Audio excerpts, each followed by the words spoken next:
എന്റെ ഭർത്താവ് 5 വർഷമായിട്ട് ഗൾഫിലാ. എനിക്കാണെ കുട്ടികളുമില്ല. എനിക്ക് ഡ്രൈവിംഗ് പഠിക്കണം. അല്ല, ഇവിടെ വന്ന് ഡ്രൈവിംഗ് പഠിച്ചാൽ കുട്ടികളുണ്ടാവുന്ന ആരാ പറഞ്ഞു?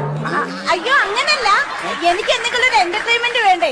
ഞാൻ വീട്ടിൽ ഇരുന്ന് ബോറടിക്കുവാ. അയ്യോ, എന്താ പറയണ്ടേ, ഇവിടെ മൊത്തം എന്റർടൈൻമെന്റ്. അതെനിക്ക് മനസ്സിലായി. ഞാൻ ഇവിടെ സിങ്ക് ആവും. അങ്ങനെയാണെങ്കിൽ ഇതിക്ക് മുമ്പ് എന്തെങ്കിലും ഓടിച്ചിട്ടുണ്ടോ? ഞാൻ ഓടിച്ചിട്ടുണ്ട്. അങ്ങനെയാണ് ലൈസൻസ് എടുക്കാൻ എളുപ്പമായിരിക്കും. ആണോ?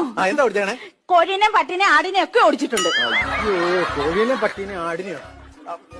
അതൊക്കെ പോട്ടെ. സിഗ്നലുകളാണ് ഡ്രൈവിംഗിൽ പ്രാധാന്യം. അപ്പൊ ഞാൻ സിഗ്നലുകൾ കാണിച്ചു തരാം. ഞാനിപ്പോ ഒരു സിഗ്നൽ കാണിക്കും, അതിന്റെ അർത്ഥം എന്താണെന്ന് നിങ്ങൾ പറയണം. പറയാം. എന്താണ് ഈ സിഗ്നൽ? ചേട്ടൻ വന്നിട്ടുണ്ട്, പോയിട്ട് പിന്നെ വാ. അതല്ലേ? എന്റെ ദൈവമേ, ഇത് കറക്റ്റ് സ്ഥലത്ത് തന്നെ വന്ന് വീണേക്കണേ. ഞാൻ പിന്നെ എനിക്ക് വേറൊരു സിഗ്നൽ അറിയാം. ഇതെന്നാ? ഇത് ഐ, ഇത് ലവ്, ഇത് യു.